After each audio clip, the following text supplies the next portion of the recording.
ஆண்டவராகிய இயேசு கிறிஸ்துவின் நாமத்தினாலே மீண்டும் இந்த சண்டே ஸ்பெஷல் வழியாக உங்களை சந்திப்பதில் மிகுந்த சந்தோஷம்.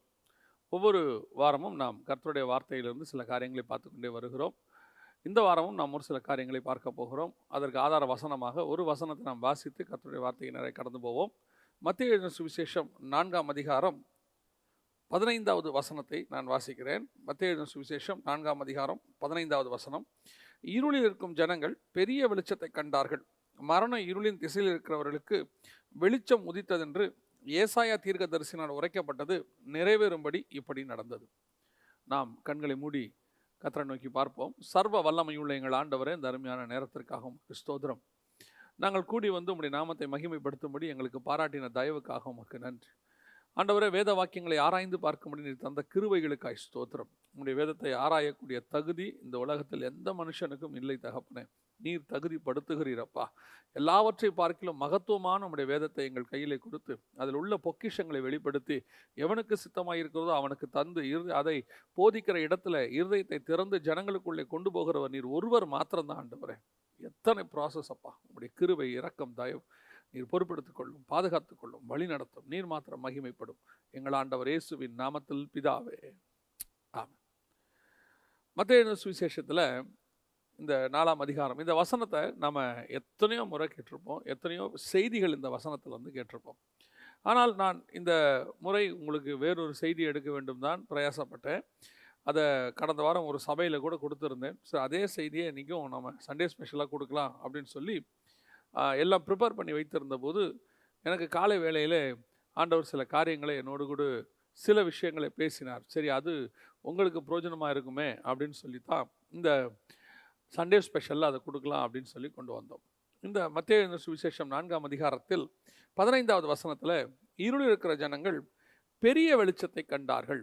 இந்த பெரிய வெளிச்சம், சிறிய வெளிச்சம், ரெண்டு காரியங்கள் இருக்குது. பெரிய வெளிச்சம்னு ஒன்று சொன்னாலே சிறிய வெளிச்சம்னு ஒன்று இருக்குது. சிறிய வெளிச்சம் இல்லாட்டி வெறும் வெளிச்சம்னு சொல்லலாம். இப்போ நாம் ஏற்கனவே நம்ம சில காரியங்களை பார்த்த மாதிரி முதற் பேரானவர்னு சொன்னாலே ரெண்டாவது இருக்கிறாங்கன்றது அண்டர்ஸ்டுட் இல்லையா?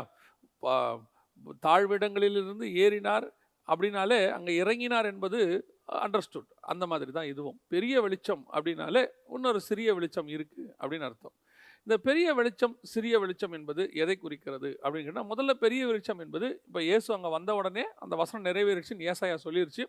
நமக்கும் வசனம் தெளிவாக இருக்குது. பெரிய வெளிச்சம் என்பது வேதாகமத்தில் 2 வெளிச்சத்தை ஆண்டவர் சொல்கிறார். ஆதியாகமத்தின் புஸ்தகம் 1ஆம் அதிகாரம் 14வது வசனத்தில் 2 வெளிச்சத்தை குறித்து சொல்லப்படுகிறது. ஒன்று பெரிய வெளிச்சம், இன்னொன்று சிறிய வெளிச்சம். அதாவது பெரிய சுடர், சிறிய சுடர் அப்படின்னு சொல்லி இங்கே நம்ம வாசிக்கிறோம்.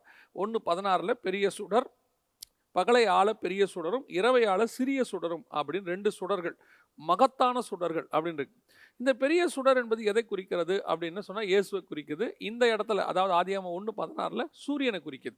அப்போது நீதியின் சூரியன் என்பது நம்ம எல்லாருக்கும் தெரியும். மல்கியாவின் புஸ்தகம் 4ஆம் அதிகாரம் 2வது வசனத்தில் இந்த நீதியின் சூரியனை குறித்து நம்ம எல்லாருக்குமே தெரியும். அது இயேசுவை குறிக்கும். அப்போது சூரியன் என்பது இயேசுவை குறிக்கிறது என்று சொன்னால், சிறிய சுடர் சந்திரன் என்பது எதை குறிக்கிறது அப்படின்னு பார்த்தீங்கன்னா, உன்னத பாட்டில் சபையை குறித்து சொல்லும்போது சந்திரனை போல அழகும் சூரியனை போல பிரகாசமும் உடையவளாய் வனாந்தரத்தில் வருகிற இவள் யார் அப்படின்னு சொல்லி சபையை குறித்து, மணவாளன் மேல் சார்ந்து கொண்டு வருகிற இவள் யார் அப்படின்னு இருக்கு.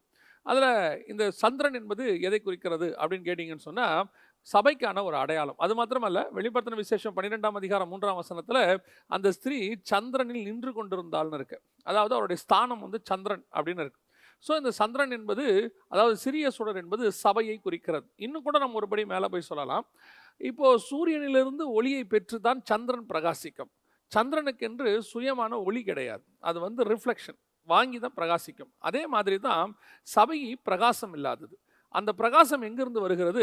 ஆட்டுக்குட்டியானவரிடத்திலிருந்து வருகிறது. மணவாட்டியாகிய எருசலேமை குறித்து வேதம் சொல்லுகிறது. 21ஆம் அதிகாரம் வெளிப்படுத்தின விசேஷத்தில் அதற்கு வெளிச்சம் கொடுக்கும்படி, மணவாட்டி சபைக்கு, புதிய எருசலேமுக்கு வெளிச்சம் கொடுக்கும்படிக்கு அதுக்கு சூரியனும் சந்திரனும் வேண்டுவதில்லை, ஆட்டுக்குட்டியானவரே அதற்கு வெளிச்சம். அப்போ அதனுடைய பிரகாசம் எங்கே இருக்குது?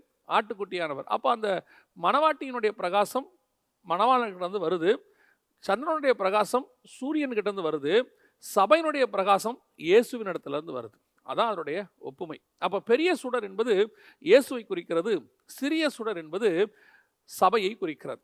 அப்போ நம்ம இன்னைக்கு இந்த பெரிய சுடர் சிறிய சுடர் அப்படிங்கிற இந்த கான்செப்டில் இயேசுவையும் சபையும் வைத்து தான் நாம் பார்க்க போகிறோம். எனக்கு குறிப்பாக இந்த வசனத்திலிருந்து ஆண்டவர் எனக்கு சொல்லிக் கொடுத்த சில காரியங்களை மட்டும்தான் உங்களோடு கூட பகிர்ந்து கொள்ள போகிறேன். சபை என்பது என்று சொல்லும்போது நிறைய பேர் என்ன நினைக்கிறாங்க அப்படின்னா, குறிப்பிட்ட டினாமினேஷனை நான் ஏதோ சொல்லுகிறேன், அல்லது ஒரு சபையை குறிப்பிட்ட சபை அல்லது போதகர் அந்த ஊழியத்தை மெய்ப்பெண் ஊழியத்தை மட்டும்தான் நான் பேசுகிறேன் அப்படின்னு அவர்கள் நினைத்து கொள்கிறார்கள். நான் பல முறை திருப்பி சொல்கிறேன், சபை என்பது ஒரு கட்டடத்தையோ ஒரு அமைப்பையோ ஒரு ஆர்கனைசேஷனையோ ஒரு டினாமினேஷனையோ அல்ல. சபை என்பது நம்மை குறிக்கிறது. நாம் தான் இதெல்லாம் உருவாக்கி வச்சிருக்கிறோம். அது காலத்தின் கட்டாயம், அது தேவை. இப்போது நிலைமைக்கு அப்படி ஒரு அமைப்பு அவசியமாக இருக்கிறது. ஆனால் மெய்யாகவே சபை என்பது நம்மைத்தான் குறிக்கிறது. நாம் தான் சபை, நம்மளை தவிர வேற சபை கிடையாது புதிய ஏற்பாட்டில். அப்போது நான் பேசுகிறது எல்லாமே நம்மை குறித்து சுய பரிசோதனை தான். நம்மை நாமே நிதானித்து அறிந்தோமானால் நாம் நியாயந்தீர்க்கப்படும். நம்மை பற்றி பேசிட்டாலே போதும், நம்ம சரியாயிட்டா போதும், அவ்வளோதான். நம்மில் எழுப்புதல் தேசத்தில் எழுப்புதல். நாம் சரியாக இருந்தால் எல்லாமே சரியாக இருக்கும். ஆனால் இன்றைக்கி நாம் எதையாவது சொன்னோம்னா அவர் என்ன தான் குற்றப்படுத்துகிறாரு அப்படின்னு அவங்க அப்படி எடுத்துக்கிறாங்க. நான் திருப்பியும் சொல்கிறேன், நான் சொல்லுகிறது சபை என்பது நம்மை குறித்து சொல்லப்படுகிறது. இந்த இடத்துல சிறிய சுடர் என்பது சபை குறித்து, பெரிய சுடர் என்பது இயேசுவை குறித்தும் சொல்லப்பட்டிருக்கிறது. அப்போ இந்த இவங்களுக்குரிய காரியம் என்ன? இந்த பெரிய சுடருக்கும் சிறிய சுடருக்கும் உரிய காரியம் என்ன? பெரிய சுடராகிய இயேசு கிறிஸ்து அந்த காரியத்தை செய்துவிட்டு முடித்து விட்டார். அந்த சிறிய சுடர் தான் மற்ற காரியங்களை செய்ய வேண்டி இருக்கிறது. இந்த இடத்துல சில காரியங்களை அதை செய்ய வேண்டும் என்று ஆண்டவர் எதிர்பார்க்கிறார். என்னென்ன காரியங்கள் என்று சொல்லி பார்க்கும்பொழுது, ஆதியாகமத்தின் புஸ்தகம் 1ஆம் அதிகாரம் 14வது வசனத்தில் முதலாவதாக, பின்பு தேவன் பகலுக்கும் இரவுக்கும் வித்தியாசம் உண்டாக்கத்தக்கதாக. நன்றாக கவனியுங்கள், இந்த இடத்துல வசனம் சொல்லுது பகலுக்கும் இரவுக்கும் வித்தியாசம் உண்டாக்கத்தக்கதாக அப்படின்னு இருக்கு. இந்த பகலுக்கும் இரவுக்கும் வித்தியாசத்தை உண்டாக்கக்கூடியதான ஒரு டிஃபரன்ஸ். அதே மாதிரி 18வது வசனத்தில் பாருங்க, இருளுக்கும் வெளிச்சத்துக்கும் இருளுக்கும் வித்தியாசம் உண்டாக்கவும். பகல் இரவு என்பது வேறு, இருள் வெளிச்சம் என்பது வேறு. இன்றைக்கி நம்ம ரெண்டுமே மிக்ஸ் ஆகி தான் வச்சுருக்கோம். என்ன அப்படின்னு கேட்டால், பகல்னா வெளிச்சம், இரவுனா இருள். அப்படின்னா நம்ம இது ரெண்டுமே ஒன்று தான் அப்படின்ற மாதிரி இருக்கும். இது ரெண்டும் வெவ்வேறு. பகல் இரவு வேறு, இருள் வெளிச்சம் என்பது வேறு. இவர் பார்த்தீங்கன்னா 4வது நாள் தான் சூரியனையும் சந்திரனையும் கர்த்தர் படைக்கிறார். முதல் 3 நாள்ல எப்படி இருந்துச்சு? அதுவும் முதல் நாள்லேயே வெளிச்சம் உண்டாக கடவுதுங்கிறார்.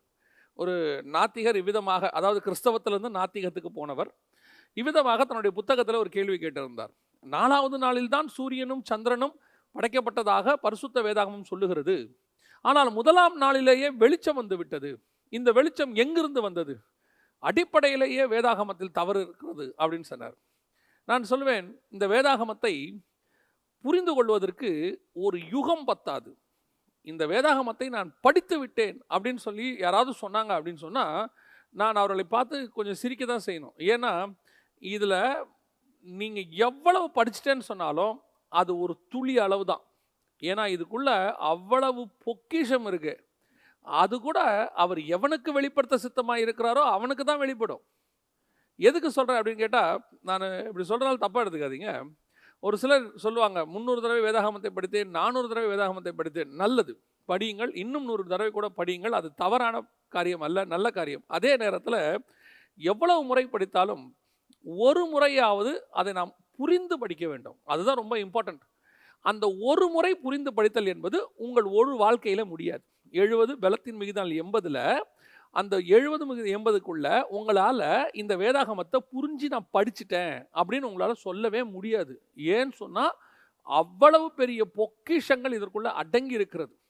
இந்த பூமியையே இன்னும் ஆராய்ந்து முடியலையா? இன்னும் அது ஏன் நம்ம மனுஷ உடம்பையே இன்னும் ஆராய்ஞ்சு முடியலையா மருத்துவத்தினால?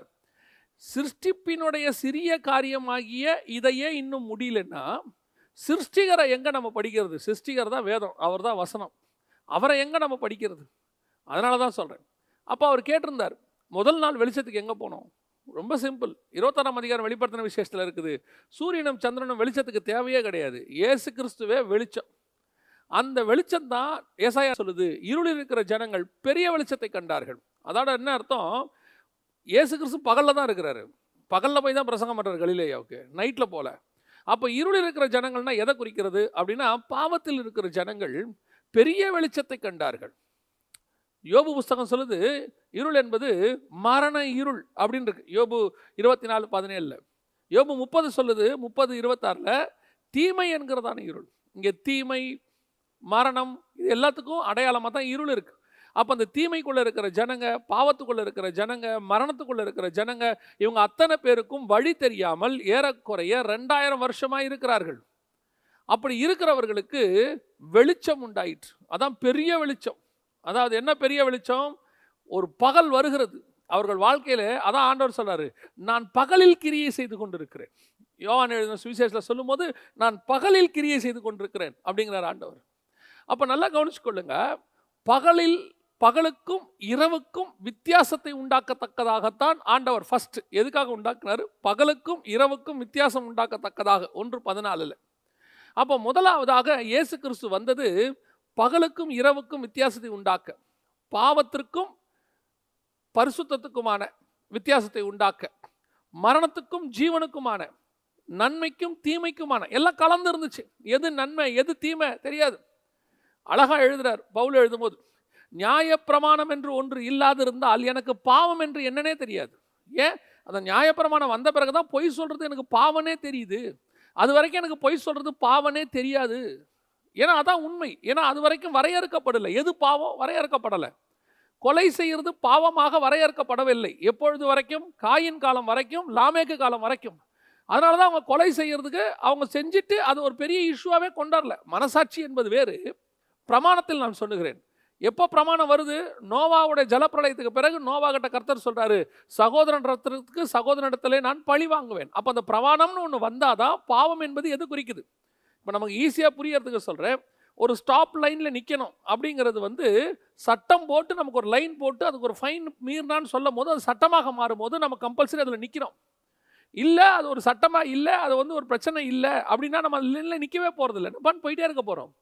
ஸோ நமக்கு அந்த சட்டம்னு ஒன்று வரும்போது, ஒரு பிரமாணம்னு வரும்போது நமக்கு அது தெரியுது, ஓ இது நான் செய்யக்கூடாதுன்னு. நியாயப்பிரமாணத்துக்கு சொல்கிறேன், பவுல் சொல்கிறார், பிரமாணம் என்று ஒன்று வந்தால்தான் எனக்கு பாவம் என்று என்னென்றே தெரிய வந்தது, ஆனால் பாவத்திலிருந்து விடுதலை அடைய முடியவில்லை. I know about the sin, but I don't know how to deliver from the sin. எனக்கு அதிலிருந்து வெளியே வருவதற்கு எனக்கு வழி தெரியவில்லை.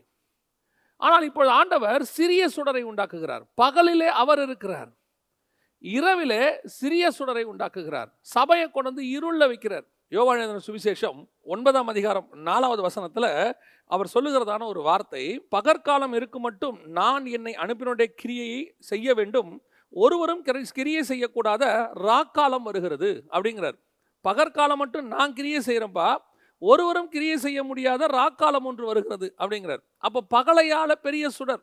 இயேசு கிறிஸ்து எல்லாத்தையும் வித்தியாசத்தை உண்டாக்கிட்டார். சூரியன் ஒன்று வந்துச்சு, அப்போதான் எனக்கு பகல்னா என்ன தெரியுது, பரிசுத்தம்னா என்னன்னே தெரியுது. இயேசுன்னு ஒருத்தர் வந்தார், எனக்கு அப்போதான் பகல்னா என்ன தெரியுது, அப்போதான் எனக்கு ஜீவன்னா என்னன்னே தெரியுது. அது வரைக்கும் எனக்கு மரணம் தான். ஏன்? பழைய ஏற்பாட்டு பரிசுத்தவான்கள் அத்தனை பேர் எதை பற்றி தான் பேசிக்கிட்டு இருந்தாங்க? மரணத்தை பற்றி தான் பேசிக்கிட்டு இருந்தாங்க. நான் மரண இருளின் பள்ளத்தாக்கில் இறங்கினாலும் என் நரைமயிரை துக்கத்தோடு கூட பாதாளத்தில் இறங்க பண்ணுகிறீர்கள், நான் பாதாளத்தில் போய் என் படுக்கையை போட்டாலும், எல்லாம் பாதாளம் பாதாளம் பாதாளம். அவங்க யாருக்குமே அந்த ஜீவனை குறித்த ஒரு அறிவே இல்லை. அப்போதான் இயேசு உள்ளே நுழையிறார். உள்ளே வரும்போது இருளில் இருக்கிற ஜனங்கள் பெரிய வெளிச்சத்தை கண்டார்கள். இப்போதான் அவனுக்கு தெரியுது, ஓ பரலோகத்திற்கு ஒரு வழி இருக்கப்பா, பரலோகத்துக்கு போகிறதுக்கு வழி இருக்குது. இதெல்லாம் இயேசு செஞ்சுட்டு போயிட்டாரு. இப்போ நான் என்ன செய்கிறேன்? நான் போகிறேன், கிரியை செய்ய முடியாத ராக்காலம் வருகிறது, அதில் ஒரு சுடரை நான் வைத்து விட்டு போகிறேன். அந்த சுடர் சிறிய சுடர். அது என்ன செய்யும்? எண்ணிலிருந்து எடுத்து பிரகாசிக்கும். சூரியனிலிருந்து எடுத்து சந்திரன் பிரகாசிக்கிறது போல எண்ணிலிருந்து பிரகாசிக்கும். நம்ம ஏற்கனவே ஆசாரிய கூடாரத்தை பற்றி பேசியிருக்கிறோம். ஒரு 7 கிளை உள்ள பொன் குத்து விளக்கு இருக்கும், மேஜை இருக்கும், அப்பம் இருக்கும். இந்த விளக்கின் வெளிச்சத்தில் தான் அதை படிக்க வேண்டும். இந்த பிரகாசத்தில் தான் அது கிரியை செய்யும்.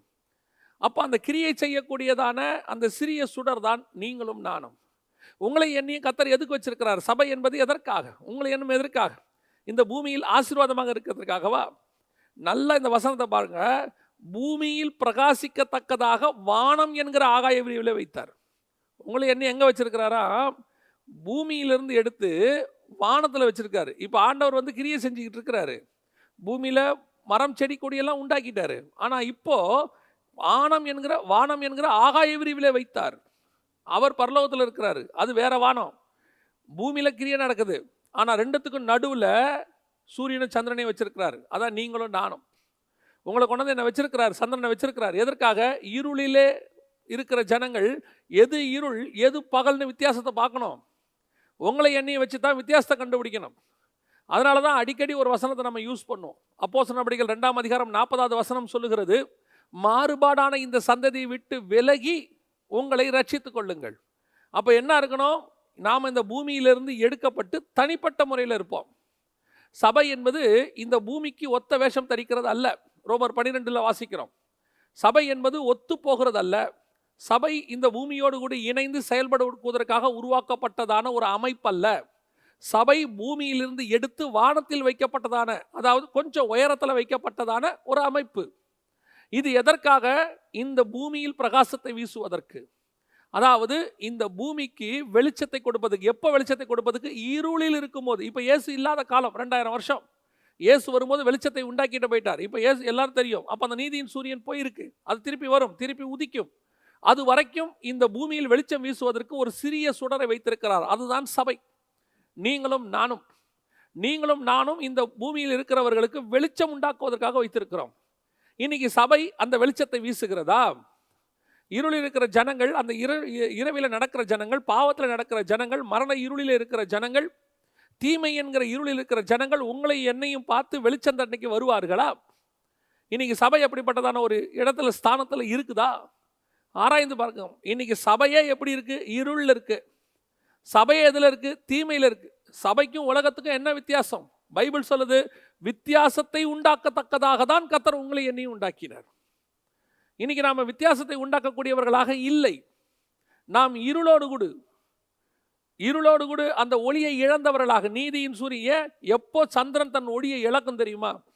எப்போ சூரியனுக்கும் சந்திரனுக்கும் நடுவில் பூமி வருதோ, அப்படி பூமி வந்துருச்சுன்னா அந்த பூமி சூரியன்லேருந்து வரக்கூடியதான வெளிச்சத்தை சந்திரன் மேலே விடாமல் தடுத்துருச்சுன்னா, அந்த பிரகாசம் வராமல் போச்சுன்னா சந்திரன் இருளடையும். ஏன்? அதுக்கு சுயமாய் பிரகாசிக்கிற தன்மை கிடையாது. அது ஒவ்வொரு நாளும் அந்த சூரியனிலிருந்து வருகிற பிரகாசத்தை எடுத்துத்தான் பூமிக்கு கொடுத்து கொண்டிருக்கிறது. என்னைக்கு சபை, கிறிஸ்துவுக்கும் சபைக்கும் நடுவில் உலகம் வருகிறதோ, அந்த உலகம் வந்த உடனே கொஞ்சம் கொஞ்சமாக அந்த சந்திரனுடைய வெளிச்சம் மறைந்து கொண்டே வரும். நன்றாய் கவனியுங்கள். சூரிய வெளிச்சம் மறையாது. இந்த உலகத்தில் இருக்கிறவர்களுக்கு சூரிய வெளிச்சம் மறையும், ஆனால் சந்திர வெளிச்சம் இல்லாமல் போகும். ஏன்? சந்திரனுக்கு வெளிச்சம் கிடையாது. அந்த சந்திரனுடைய வெளிச்சம் மறைக்கப்பட்டு போகும். அப்ப என்ன ஆகுது? இந்த பூமியில அது தன் பிரகாசத்தை வீச முடியாதபடிக்கு இருளுக்குள் போகிறது. சந்திரனும் இருளுக்குள் போகிறது. இதுதான் நடக்குது இன்னைக்கு. தேவனுக்கும் சபைக்கும் நடுவில் இன்னைக்கு உலகம் வந்துருச்சு. இன்னைக்கு உலகம் வந்தனுடைய விளைவு, முதல் ஃபேக்ட், சூரியன்லேருந்து வரக்கூடிய வெளிச்சம் சந்திரனுக்கு வரவில்லை. இன்னைக்கு எத்தனை பேர் கிறிஸ்துவினுடைய வெளிச்சத்தை எடுத்து இந்த பூமிக்கு பிரகாசித்துக் கொண்டிருக்கிறார்கள்? கிறிஸ்துவினிடத்திலிருந்து வரக்கூடிய வெளிச்சம் தான் இவர்கள் பார்க்கணும். கவனிங்கள். நீங்கள் தேவனோடு கூட இருக்கும்போது, நல்லா ஜெபிக்கும் போது, நல்ல வேதத்தை வாசிக்கும் போது ஒரு பிரகாசம் இருக்கும், ஒரு மகிமை இருக்கும், ஒரு வித்தியாசம் இருக்கும். உங்களை பார்த்து கேட்பார்கள், உன் முகம் இன்னைக்கு கொஞ்சம் வித்தியாசமாக இருக்குதே. நான் சொல்றது ஆவிக்குரிய வாழ்க்கையினுடைய நார்மல். இதுவே இன்னைக்கு பயங்கர ஸ்டாண்டர்டுன்னு சொல்கிறாங்க. சிலரோடலாம் நீங்கள் உட்காந்து பேசி பார்த்தீங்கன்னா வசனம் பேசிக்கிட்டே இருக்கலாம்னு தோணும். அவங்க கூட உட்காந்தாலே வசனம் தானாக வரும். அவங்கக்கிட்ட வசனத்தை தவிர வேறு எதுவும் பேச தோணாது. அப்படி முடித்த உடனே அவங்க எழுந்திரிச்சு போயிடுவாங்க, நம்மளும் எழுந்திரிச்சு வந்துடுவோம். அவங்கக்கிட்ட போனது வசனம் பேசுனதுக்காகன்னு மட்டுமே இருக்கும். சிலர்கிட்ட போய் நீங்கள் உட்காந்திங்கன்னா உலக கதையிலேருந்து, அரசியல் கதையிலேருந்து, தேவையில்லாத கதையை அரட்டடிச்சிக்கிட்டே இருப்பாங்க. ஸ்டார்ட் பண்ணும்போது சும்மா ஒரு வசனத்தில் ஸ்டார்ட் பண்ணுவாங்க. இந்த இன்ஜின் ஸ்டார்ட் பண்ணுறதுக்கு கொஞ்சம், அந்த காலத்திலலாம் டீசல் இன்ஜினை ஸ்டார்ட் பண்ணுறதுக்கு கொஞ்சம், ஃபஸ்ட்டு ஸ்டார்ட் பண்ணுறதுக்கு கொஞ்சம் பெட்ரோல் ஊற்றுற மாதிரி, ஹைப்ரிட் இன்ஜின் மாதிரி. அப்புறம் பார்த்தீங்கன்னு சொன்னால் முழுக்க உலகத்துக்கு போயிடும். அவங்களோட பேசிட்டு வரும்போது பார்த்தீங்கன்னா ஒரு வெறுமை இருக்கும். ஆனால் சிலரோடு நீங்கள் பேசி பாருங்கள், அவங்களோட இருக்கிற அவங்க கூட உட்காந்துட்டு இருக்கலாம் போல இருக்கும். அவங்க கூட பேசிக்கிட்டே இருக்கலாம் போல தோணும். இன்னும் கொஞ்சம் நேரம் பேச மாட்டாங்களான்னு தோணும். இது நான் சொல்கிறது ஆவிக்குரிய வாழ்க்கையினுடைய நார்மல். இது இன்னைக்கு பயங்கர ஸ்டாண்டர்ட் ஆயிடுச்சு. ஆனால் ஆவிக்குரிய வாழ்க்கையினுடைய உச்சம் என்ன தெரியுமா? கிறிஸ்துவினுடைய சாயல் மோசேயினுடைய முகத்தில் பிரகாசிக்கும். அந்த பிரகாசத்தினுடைய உச்சம் எப்படி இருக்கும்னா, உன் முகத்தை பார்க்க முடியாதபடிக்கு இருக்குது, மூடிக்கொள்ளுங்கள்ன்ற அளவு இருக்கும். அது எப்படி ஆயிரும் தெரியுமா? ஒரு பீரியட்ல உங்ககிட்ட வந்து உட்கார்றதுக்கு அவங்க பயப்படுவாங்க. அதான் அப்போஸ்தலரை வந்து சேருவதற்கு அவர்கள் ஜனங்கள் பயப்பட்டார்கள்னு இருக்கு. சாதாரணமாக உட்காந்து பேச முடியாது யாரும். தேவையில்லாதவங்க பக்கத்தில் வரமாட்டாங்க. உங்க மேல ஒரு அபிஷேகத்தினால் உண்டாகிற ஒரு கவர் இருக்கும். அந்த கவர் ஆவிக்குரிய பயத்தை உண்டாக்கும். நல்லா கவனிச்சுக்கொள்ளுங்க, நான் சொல்றது மாம்ச பயம் அல்ல, ஆவிக்குரிய பயம். அவர் கூட உட்காந்து சும்மா பேச பரலோகம் அனுமதிக்காது. அந்த ஸ்டாண்டர்டுக்கு நீங்களும் நானும் வருவோம். இந்த வித்தியாசம், அந்த பிரகாசம் உங்கள் மேல் வந்து இதை நீங்கள் உலகத்துக்கு வீசணும். அந்த இடத்துக்கு, அந்த ஸ்டாண்டர்டுக்கு நீங்க வந்தீங்கன்னு சொன்னீங்க, இந்த உலகம் உங்களை பிரமிப்பாக பார்க்கும். எப்படி பிரமிப்பாக பார்க்கும்? இந்த பிரகாசம் சூரியனிலிருந்து வரக்கூடிய பிரகாசம், அதுதான் உங்களுக்கு எங்கிட்ட ஆண்டவர் உண்டாக்குறாரு. அப்போ நீங்களும் நானும் எப்படிப்பட்டவங்களா இருக்கணும்? வித்தியாசத்தை உண்டாக்குறவர்களாக, பாவத்துக்கும் பரிசுத்தத்துக்கும் நடுவில் நம்ம இருக்கணும். நம்மளை பார்த்தா தெரியணும், ஓ இது பரிசுத்தம். நம்மளை பார்த்தா தெரியணும், இது ஜீவன். நம்மளை பார்த்தா தெரியணும், இது உண்மை. நம்மளை பார்த்தா தெரியணும், இதுதான் சத்தியம். இன்னைக்கு சபை எப்படி இருக்குது? சூரியனுக்கும் சந்திரனுக்கும் நடுவில் பூமி வந்த மாதிரி தேவனுக்கும் சபைக்கும் நடுவில் இன்னைக்கு உலகம் வந்துருச்சு. உலகம் வந்து சூரியனுடைய வெளிச்சம் முதல்ல உங்க மேல விழாதபடிக்கு மறைச்சிடும். இன்னைக்கு நிறைய சபைகள் இருளில் இருக்கிறது. அப்ப சபை நடக்குதே, நல்லா கவனிச்சுக்கொள்ளுங்க. எல்லா வெளிச்சமும் இருக்கு, எல்லா வெளிச்சமும் இருக்கு. பலிபீடத்தில் ஒரு வெளிச்சம் இருக்கு, அது அக்கினியின் வெளிச்சம். பலிபீடத்தில் இருக்கிற வெளிச்சம் அக்கினியின் வெளிச்சம். பரிசுத்த ஸ்தலத்தில் ஒரு வெளிச்சம் இருக்கு, அது பொன் குத்து விளக்குகளின் வெளிச்சம். மகா பரிசுத்த ஸ்தலத்துக்கு ஒரு வெளிச்சம் இருக்கு, அது தேவனுடைய மகிமையின் வெளிச்சம். உங்க சபைக்குள்ள எந்த வெளிச்சம் இருக்கு? அக்கினியின் வெளிச்சம் கட்டையை போட்டு எரிய விடுறது, அது மனுஷனால் உண்டாக்கப்படுகிறது. ஆனால் உள்ள இருக்கிற 7 பொன் குத்து விளக்கின் வெளிச்சம் இருக்குது, அது அணையாதபடி பாதுகாக்க வேண்டிய வெளிச்சம். அது ஆசாரியன் ஒவ்வொரு நாளும் ரெடி பண்ணிட்டே இருக்கணும், விளக்கு அணையாதபடிக்கு.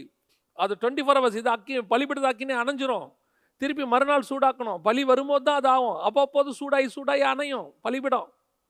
நிறைய பேருக்கு சபைக்கு வரும்போது ஆவி அனலாகி வரும், வீட்டுக்கு போகும்போது அணைஞ்சிரும். ஏன், இன்னும் கொஞ்சம் பேருக்கு சபையில் உட்காந்து கொட்டடிக்கும் போது மட்டும் ஆவி வரும் பலிபீடம். அந்த அக்கினி அந்த கொட்டடிக்கிறத நிறுத்தின உடனே நின்றோம். இதுக்குன்னே சில இடத்துலலாம் பார்த்தீங்கன்னா பீட்டோட ஒரு 10 பாட்டு வச்சுருப்பாங்க. கன்வென்ஷன்னா ஸ்பீட் பீட்டோட ஒரு 10 பாட்டு. அதுவும் கடைசி அந்த கன்வென்ஷனுடைய ஆராதனை முடியும் போது நல்ல 2 ஸ்பீடு பீட்டோட போட்டு 4 பாட்டை போட்டு இறக்கினா தான் அவங்களுக்கும் பாடின மாதிரி ஒரு இன்ட்ரெஸ்ட். பலிபீட அக்கினி அப்படியே அணைஞ்சிரும், நல்லா எரியும் திகுன்னு, அப்படியே அணைஞ்சிரும். இந்த அக்கினி வேறு, உள்ளுக்குள்ள ஒரு அக்கினி இருக்கு. இது என்ன தெரியுமா? குத்து விளக்குகளின் அக்கினி. இதை ஆசாரியன் ஏற்றுவான், மைல்டா எரியும், ஆனா அணையாம எரியும். அணையக்கூடாதபடிக்கு ஆசாரியன் பார்த்து கொள்வான். அதுதான் வேதத்தினால் கிடைக்கக்கூடியதான அக்கினி, தேவனால் உண்டாக்கக்கூடிய அக்கினி. ஆனா 3வது ஒன்று இருக்கு, அது யாரும் ஏத்துற அக்கினி இல்லை, பரலோகத்திலிருந்து இறங்குகிற அக்கினி. அந்த அக்கினி தான் சபைக்குள்ள இருக்கணும். அந்த மகிமை தான் உங்க மேலேயும் என் மேலேயும் இருக்கணும். இது ஏதோ சும்மா போய் 10 நிமிஷம் கை தட்டிட்டு வந்துட்ட உடனே ஆவியில நிறைஞ்சாச்சு, நீங்களும் சாட்டிஸ்ஃபைட், அங்க இருக்கிறவரும் சாட்டிஸ்ஃபைட். ஓ பிரசன்ஸ்ல அவருக்கு நிறைஞ்சிட்டாங்க, அவர் அப்படி நீங்க நிறைஞ்சு முடிஞ்சாதான் அவருக்கும் திருப்தி. நீங்க நல்ல மைல்டா ஆவியில நிறைஞ்சிங்கன்னு வச்சுக்கோங்க, இவங்களுக்கு ஒத்து வராது. ஏன்னா இவன் அவங்களுடைய எந்தூளியே நடத்தி பழக்கப்பட்ட ஆளு. விசிலடி ஆடு அப்படி பழக்கப்பட்டவன் இவன். பலிபீடம், இது பலிபீடத்தில் ஏறி அணையும், டான்ஸ் ஆடி வரும். ஆனால் உள்ளுக்குள்ளே இருக்கிற அக்கினி இருக்கு பாருங்களேன், அது அப்படியே ஆவியில் நிரம்பும், ஆவியோடும் உண்மையோடும் அப்படி இருக்கும். அதையும் தாண்டி உள்ளே போகும்போது அது வேற அனல், அது மனுஷரால் உண்டாகிற அனல் இல்லை, தேவனுடைய அனல். அதில் நீங்கள் நிரம்பணும் பாருங்களேன். அப்படி ஒரு சபைக்குள்ளே தான் நம்ம இருக்கணும். அந்த வெளிச்சம் தான் சபைக்குள்ளே வரணும். இன்னைக்கு அந்த வெளிச்சம் இருக்கா? இன்னைக்கு சபையை உலகம் மூடி இருக்கு, இன்னைக்கு சபை இருளில் இருக்கு. இன்னைக்கு எல்லாருக்கும் எந்த வெளிச்சத்தில் இருக்கிறாங்க? சும்மா பலிபீட வெளிச்சத்தில் இருக்காங்க. இவங்களுக்குள்ள அந்த வசன வெளிச்சம், குத்து விளக்கின் வெளிச்சம் இல்லை, பரலோகத்தினுடைய மகிமை அந்த வெளிச்சம் இல்லை. இப்போ இருக்கிறதெல்லாம் வெளியே இருக்கிற பலிபீடம், அப்படியே தூபம் போட்டு கட்டையை போட்டு எரிய விடு, அப்புறம் அணைஞ்சு போகுது. அப்புறம் அதில் ஒரு திருப்தி. ஆனால் நல்லா கவனிச்சு கொள்ளுங்க, நீங்கள் எவ்வளவு ஆவியில் நிறைஞ்சிட்டு வந்தாலும் 1/2 மணி நேரம் கழிச்சு ஒரு வெறுமை இருக்கும். வீட்டுக்கு போகும்போது என்னன்னா, அப்படியே ஆவியில் நிறைஞ்சு வெளியே வந்தோன்னா அப்படியே மாம்சத்தில் பேசுவான். ஒரே நேரத்தில் ஆவியில் நிறைஞ்சிட்டு வெளியே வரும்போது அவ்வளவு ஆவியில் நிறைஞ்சா எப்படி இருக்கணும் மகிமை? அந்த மகிமை அவனை விட்டு நீங்கிறதுக்கு எவ்வளோ நேரம் ஆகணும்? நான் ஒரு உதாரணத்துக்கு சொல்கிறேங்க. ஒரு நல்ல காஃபி குடிங்க, ஒரு 2 மணி நேரம் அந்த டேஸ்ட் நம்ம வாயில் இருக்கு பாருங்களேன். ஒரு நல்ல சாப்பாடு சாப்பிடுங்க, நீங்கள் அந்த ஸ்மெல் பாருங்க, கையில் ஒரு 1 மணி நேரமாவது இருக்குது. நீங்கள் மீன் ஸ்மெல் பாருங்க, கொஞ்சம் நேரத்துக்கு இருக்கும். ஆவியில் நிறையிறீங்களே, அதனுடைய வாசனை உங்களுக்குள்ள எவ்வளோ நேரம் இருக்கணும்? அப்படியே நிறைஞ்சு அடுத்த 5வது நிமிஷம் மொத்தமாக அணைஞ்சு போது அப்படியே மாம்சத்தில் பேசிட்டு போகிறாங்க. அப்படின்னா இந்த அக்கினி தப்பான அக்கினி. இது வேற. நமக்குள்ள இருக்க வேண்டியது என்ன தெரியுமா? சூரியனிலிருந்து வரக்கூடிய அந்த பெரிய சுடர். இது உங்களுக்குள்ள வருதுன்னா ஜனங்க இதை பார்த்து வித்தியாசத்தை உணர்வார்கள். அதுதான் ரொம்ப முக்கியம். கர்த்தர் உங்களை என்னையும் வித்தியாசத்துக்காக வச்சிருக்கிறாரு. பார்க்கிறவன் தெரிஞ்சுக்கணும், இதுதான்டா பரிசுத்தம், இதுக்கு பேர் தான் சத்தியம், இதற்கு பேர் தான் நித்திய ஜீவன், இந்த சபைக்கு பேர் தான் சத்தியம் உள்ள சபை, இதுதான் உண்மை, இப்படித்தான் ஒரு ஊழியன் இருக்கணும், இப்படித்தான் ஒரு விசுவாசி இருக்கணும் அப்படிங்கிற மாடல் மற்றவங்களுக்கும் நமக்கும் வித்தியாசத்தை, பகலுக்கும் இரவுக்கும் வித்தியாசத்தை உண்டாக்கத்தக்கதாக. அந்த வித்தியாசம் உங்களுக்கு எனக்கும் இருக்குதா?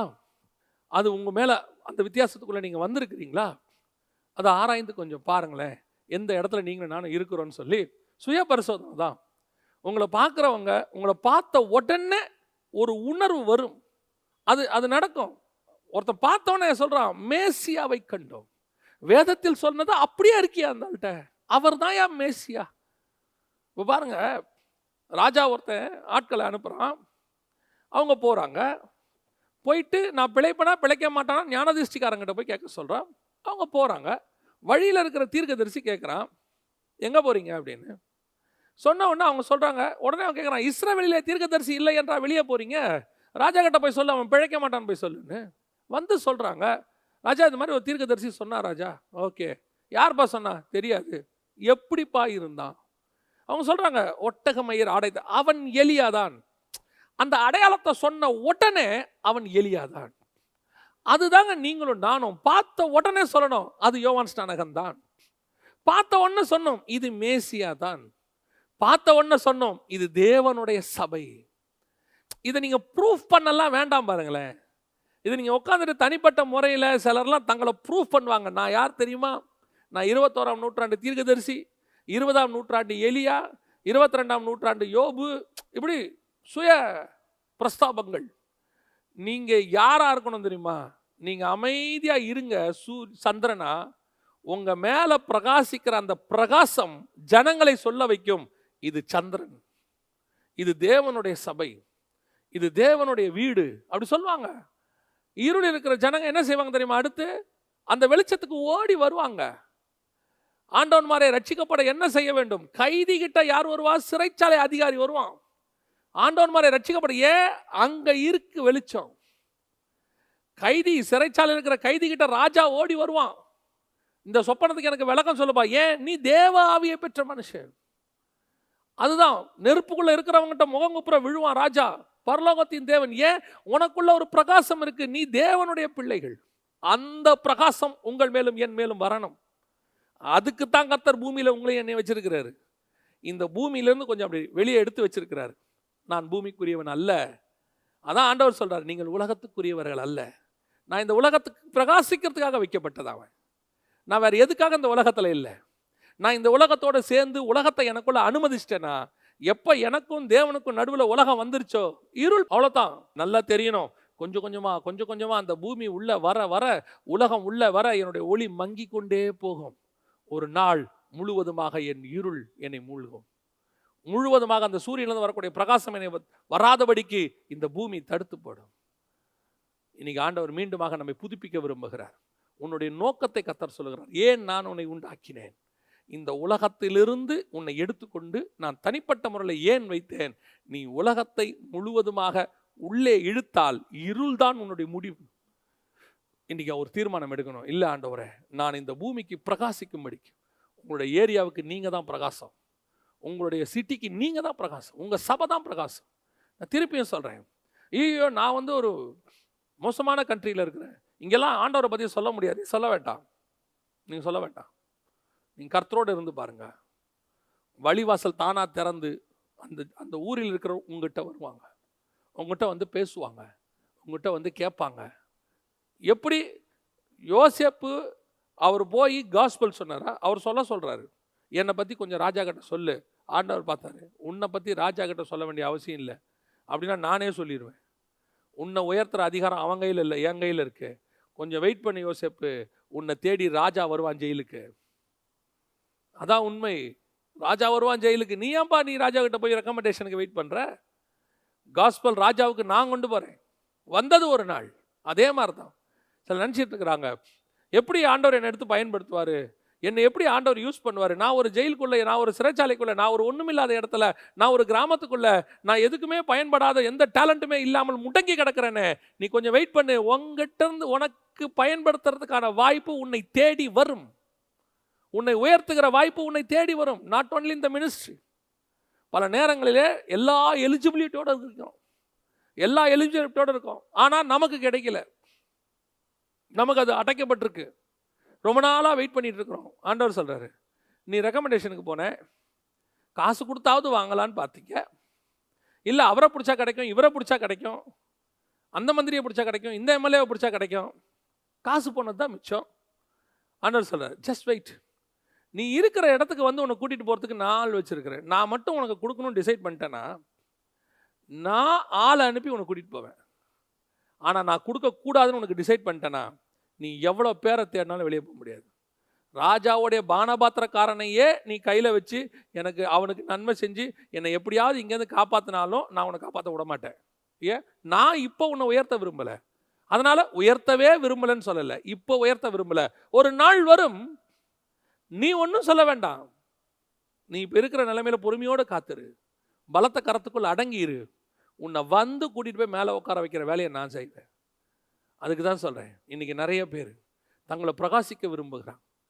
ஊழியத்தின் பாதையிலையும் வர்றவங்களுக்கு நான் சொல்கிறேன், வாலிபர்களுக்கும் சொல்கிறேன், உடனே லைம் லைட்டில் அப்படி வரணும் இப்படி வரணும் அதெல்லாம் ஒன்றும் வேணாம். நீ மட்டும் தேவனால் பயன்படுத்தப்படுகிற மனுஷனாக இருந்தால் நீ எந்த கிராமத்தில் எந்த மூலையில் இருந்தாலும் கர்த்தர் உன்னை எடுத்து பயன்படுத்துவார். டோன்ட் திங்க் அபவுட் நான் ஒரு சிட்டிக்குள்ளே இருந்தால் தான் கர்த்தர் என்னை பயன்படுத்துவார், நான் சென்னைக்கு போனால் பயன்படுத்திடுவார், நான் யூடியூப்பில் ஏற்றிட்டா பயன்படுத்துவேன். நான் உனக்கு சொல்லட்டுமா, இன்றைக்கி பெரிய பெரிய ஊழியர்களாக இருக்கிறவர்கள் அத்தனை பேரும் சென்னையை சார்ந்தவர்கள் அல்ல, சிட்டியை சார்ந்தவர்கள் அல்ல, அவர்கள் தேவனை சார்ந்தவர்கள்.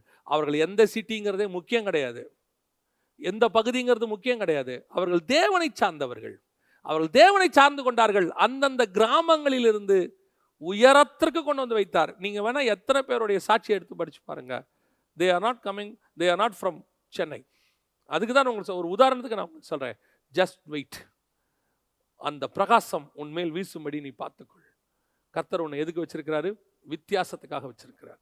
ரெண்டாவது, எதற்காக நம்மளை வச்சிருக்கிறாரு? 1ஆம் அதிகாரம் 14வது வசனம் ஆதியாகமத்தின் புஸ்தகம் சொல்லுகிறது, பின்பு தேவன் பகலுக்கும் இரவுக்கும் வித்தியாசம் உண்டாத்தக்காக வானம் என்கிற ஆகாய விரிவிலே சுடர்கள் உண்டாக்க கடவது, அவைகள் அடையாளங்களுக்காகவும் காலங்களையும் நாட்களையும் வருஷங்களையும் குறிக்கிறதற்காகவும் இருக்க கடவுள். ரெண்டாவது, எதுக்காக? உங்களை எண்ணி ஆண்டவர் எதுக்கு வச்சிருக்கிறாரு? அடையாளத்துக்காக வச்சிருக்கிறாரு, காலங்களையும் வருஷங்களையும் குறிக்கிறதற்காக. சபையோடைய காலம் வருஷம் நாட்களை குறிக்கிறதுக்கு என்ன, இதுக்கு என்ன சம்பந்தம் இருக்குது அப்படின்னு கேட்டிங்கன்னா, தேவனிடத்தில் எப்பவுமே ஒரு காலம் உண்டு. ஆதியிலே தேவன் வானத்தையும் பூமியும் சிருஷ்டித்தார். ஆதி அப்படின்னா டைம், ஒரு கிரியேஷன் தொடங்குதுன்னு அர்த்தம். அப்போ தேவன் அதுக்கு முன்னாடி இருந்தார் இல்லையா, அந்த தேவனுக்கு பேர் அனாதி தேவன். அனாதி தேவனே உனக்கு அடைக்கலம், அவர் நித்திய புயங்களே உனக்கு ஆதாரம். அதில் ஒரு அற்புதமான விஷயம் இருக்குது. அதாவது இந்த காட் வந்து டைம்குள்ளே வர மாட்டார், எட்டர்னிட்டி, எட்டர்னல் காட். இவர் வந்து டைம்லெஸ் காட் அப்படி வச்சுக்கலாம், உங்களுக்கு ஈஸியாக புரியதுக்கு சொல்கிறேன். டைம்லெஸ் காட் அவர். ஆனால் காட் கிரியேட்டட் அ வேர்ல்டு, இது வந்து ஒரு டைம்குள்ளே இருக்குது. எதுக்காக உண்டாக்கி இருக்கிறாருன்னா, திருப்பி ஒரு டைம்லெஸ் வேர்ல்டு எட்டர்னல்குள்ளே உங்களை கொண்டு போகிறதுக்கு. Timeless God created the time world. எதுக்காக? For timeless world. Eternal God created the ஒரு நார்மல் வேர்ல்டு. இது எதுக்காக? ஒரு எட்டர்னல் வேர்ல்டுக்கு போகிறதுக்காக. ஸோ நீங்களும் நான் இருக்கிறது இருக்க ஒரு டைம். இந்த டைம் வேர்ல்டுக்குள்ளே இருக்கிற உங்களுக்கும் எனக்கும் ஆண்டவர் டைம் வச்சிருக்கிறார், நமக்கும் டைம் வச்சிருக்கிறார். ஆனால் நம்ம மூலமா ஒரு டைமை உலகத்துக்கு காட்டிக்கிட்டு இருக்கிறார். We are the signs. எதுக்கு? இந்த உலகத்துக்கு ஒரு அடையாளம். இப்போது மெத்துசுலா ஒரு அடையாளம். மெத்துசுலா என்ன அடையாளம்? 969 வருஷம். மனுஷன்லேயே அதிகமாக வாழ்ந்தது யாருன்னு கேட்டிங்கன்னா இந்த மெத்துசுலா தான். எதுக்காக இவனுக்கு அந்த 969 வருஷம்? கரெக்டாக பாருங்கள், 65வது வயசில் ஏனோக்குக்கு அவர் பிறக்கிறார். ஏனோக்கு 300 வருஷம் தேவனோட சஞ்சரிக்கிறார். 365 ஏனோக்கு எடுத்துக்கொள்ளப்படுகிறார். அதுலேருந்து 969 இவருடைய மொத்த வருஷம் கணக்கு பார்த்தீங்கன்னா ஒரு 660 வருஷத்துக்கு மேலே கரெக்டாக வருது கணக்கு. இந்த ஆண்டு முடியறதுக்கும் நியாய தீர்ப்பு நோவாவுடைய காலத்தில் ஜலப்பிரளயம் உலகம் அழியறதுக்கு கரெக்டாக இருக்குது. இதை பற்றி நம்ம ஏற்கனவே செய்தி கொடுத்துருக்குறோம். அப்போது மெத்துசலாங்கிறது ஒரு அடையாளம், பூமிக்கு ஒரு அடையாளம். என்ன அடையாளம்? இவன் இருக்கிற வரைக்கும் இந்த பூமி இருக்கும், அதாவது உலகம் இருக்கும். இவனுடைய மரணமும் இந்த அழிவும் ஒன்றாய் வரும். அவனுக்கு பேரே ஜட்ஜ்மெண்ட் மேன், நியாய தீர்ப்பின் மனிதன். அதனால தான் யூதா 14 ஏனோக்கு 1000 பரிசுத்தவான்களோடு தேவன் பூமியை நியாயம் தீர்க்க வருகிறார் என்று முன்னறிவித்தான். இந்த வெளிப்பாடு அவனுக்கு யார் மூலமா வருது? தன் பையன் மூலமா. தன் பையன் பிறக்கும் போது வருது. அதனால தான் அவனுக்கு நியாய தீர்ப்பின் மனிதன் பேர் வைக்கிறான். அப்ப என்ன ஆகுது? இவன் ஒரு அடையாளம். இவன் மரிக்கவும் நியாய தீர்ப்பு வரவும் சரியா இருக்கும். அப்போ இவனை பார்த்துக்கிட்டே ஜனங்க என்ன செய்யணும்? ஓ, இவன் தான் நியாய தீர்ப்புக்கு அடையாளம். இப்போ 869 வருஷம் ஆகுது மெத்துசலாக்கு. நோவாவுக்கு வெளிப்பாடு, பேழையை கட்ட ஆரம்பி. ஏன்? இவனுக்கு இன்னொரு 100 வருஷம் தான் பாக்கி இருக்கு. அது முடியறதுக்கு நீ பேழையை கட்டணும். இதை கட்டி முடிக்கவும் இவன் வாழ்ந்து முடிக்கவும் சரியா இருக்கும். இவன் சாவா, நீ உள்ள போனோம். கரெக்ட், பக்கா. அப்போ மெத்துசலா யாரு? ஒரு அடையாளம். ஃபர்ஸ்ட், முதல் அடையாளம். ரெண்டாவது நோவா கிட்ட சொல்றாரு, மனுஷன் இருக்க போகிறது 120 வருஷம் தானே. இந்த 120 வருஷத்துக்கு நிறைய விளக்கங்கள் இருக்கு. இந்த 120 வருஷம் அப்படின்னு நோவா கிட்ட சொல்றாரு. இது எதை குறிக்கிறது? நோவாக்கு அப்புறம் மோசே வரைக்கும் இந்த 120 ஒரு கான்செப்ட், ஒரு அடையாளம். எப்படி சொல்றீங்க அப்படின்னா, அடுத்து மோசே கிட்ட சொல்றாரு 70 பலத்தின் மிகுதினால் 80. மோசே 120ஓட ஃபினிஷ். நல்லா கவனிங்க. மோசே 120 வயசோட அவருடைய வாழ்க்கை முடியுது. நோவா கிட்ட சொல்றாரு மனுஷனுடைய காலம் 120 தானே. அப்போ அந்த நோவா காலத்துலேருந்து மோசே காலம் வரைக்கும் இந்த 120 ஏதோ ஒன்று சொல்லுது நமக்கு, ஒரு அடையாளம். மோசே 120 முடிக்கும் போது அவர் என்ன சொல்லிட்டு போனாரு? 70 பலத்தின் மிகுதினால் 80. ஸோ இந்த மாதிரி ஒவ்வொரு அடையாளம். அதனால தான் வசனம் சொல்லுது, எங்களின் நாட்களை என்னும் அறிவை எங்களுக்கு தாரும். இது எங்களுக்கு மட்டும் இல்லை, நாங்கள் ஒரு அடையாளமாக இருக்கிறோம். இப்போ சபையை எடுத்துக்கோங்க. சபை ஒரு அடையாளம். என்ன அடையாளம்? வெளிப்படுத்தின விசேஷம் 12ஆம் அதிகாரம் 3ஆம் வசனம் சொல்லுது, பின்பு வானத்திலே ஒரு அடையாளம் காணப்பட்டது. ஒரு ஸ்திரீ சூரியனை அணிந்திருந்தாள், சந்திரனிலே நின்றிருந்தார். அவர் சிரசின் மேல் 12 நட்சத்திரங்கள் இருந்தது. இதெல்லாம் அங்கே இருக்கு. 12, 1, 2, 3 நீங்கள் வாசிச்சிங்கன்னா அப்புறம். அப்படின்னா என்ன அர்த்தம்? இந்த ஸ்திரீ என்பது சபைக்கான ஒரு அடையாளம். இந்த சபை என்பது அந்த உபத்திரவ காலத்தில் வரக்கூடியதான ஒரு சபைக்கான ஒரு அடையாளம். அதே மாதிரி இப்போ நமக்கு ஒரு அடையாளம் இருக்கு. இந்த சபைக்கு ஒரு காலகட்டம் இருக்கு. இந்த காலகட்டத்தை பார்த்து, எப்படி மெத்துசலாவை பார்த்து அன்னைக்கு உள்ளவங்க தெரிஞ்சுக்கணுமோ, மெத்துசலா எப்போ சாவான்னு தெரியாது, ஆனால் அவன் செத்தான் அழிவு வரும். அதே தான் சபைக்கு கர்த்தர் கொடுத்திருக்கிறார். சபை எப்போ பரலோகத்துக்கு போகும் தெரியாது. அவர் வரும் நாளாகிலும் நாளிகையாகிலும் பிதா ஒருவரை தவிர மற்ற ஒருவனும் அறியான். அப்போ சபையை பார்த்துக்கிட்டே இருக்கணும். சபை போகும்போது இந்த பூமிக்கு அழிவு வரும். அதான் சீஷர் கேட்குறாங்க, உம்முடைய வருகைக்கும் உலகத்தின் முடிவுக்கும் அடையாளம் என்ன? அப்போ சபை நீங்களும் நானும் ஒரு அடையாளம். உங்களை என்னையும் பார்த்து உலகம் தெரிஞ்சுக்கணும். நாம் இப்போ மெத்துசலாக்கு எப்போ சாவான்னு தெரியாது, ஆனால் சாவார், கம்பல்சரி சாவார், செத்தார். அதே மாதிரி சபை எப்போ போகும் தெரியாது, ஆனால் போகும், கண்டிப்பாக போகும். அதே தான் சொல்கிறேன். இந்த மெத்துசலா எப்படி ஒரு அடையாளமோ நான் ஒரு அடையாளம். காலங்களையும் குறிக்கிறதுக்கு என்னை பார்க்கும்போது அவங்களுக்கு காலங்கள் தெரியணும், சபையை பார்க்க. ஆனால் என்ன இப்போ ஒரு பெரிய விஷயம் அப்படின்னு கேட்டிங்கன்னா, சபையே அடையாளங்களை தேடிக்கிட்டு இருக்கு. சபையே அடையாளம், நானே அடையாளம். நானே என்ன பண்ணிக்கிட்டு இருக்கிறேன்? அடையாளங்களை தேடுறேன். அது ஒரு பெரிய கொடுமையான ஒரு விஷயம். நான் உலகத்துக்கு அடையாளமாக இருக்க வேண்டியவன், உலகத்தில் இப்போது நான் அடையாளத்தை தேடிக்கொண்டிருக்கிறேன். என்னுடைய ஊழியத்தை குறித்து நான் ஒரு நாள் ஆண்டவர்கிட்ட கொஞ்சம் துக்கமாக தான் கேட்டேன்.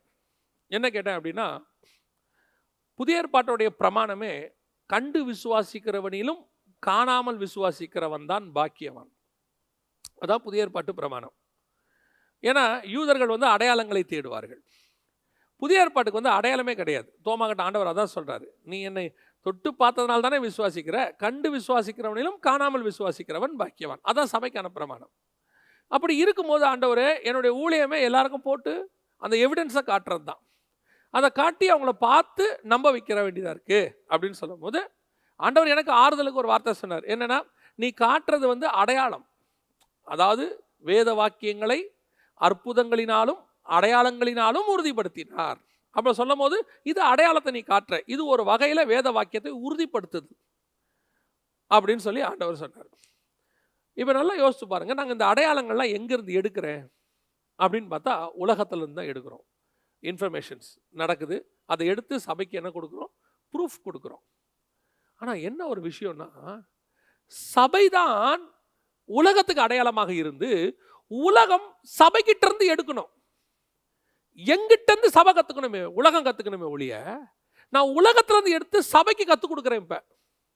இப்போ ரிவர்ஸ் கான்செப்ட் நடந்துட்டு இருக்கு.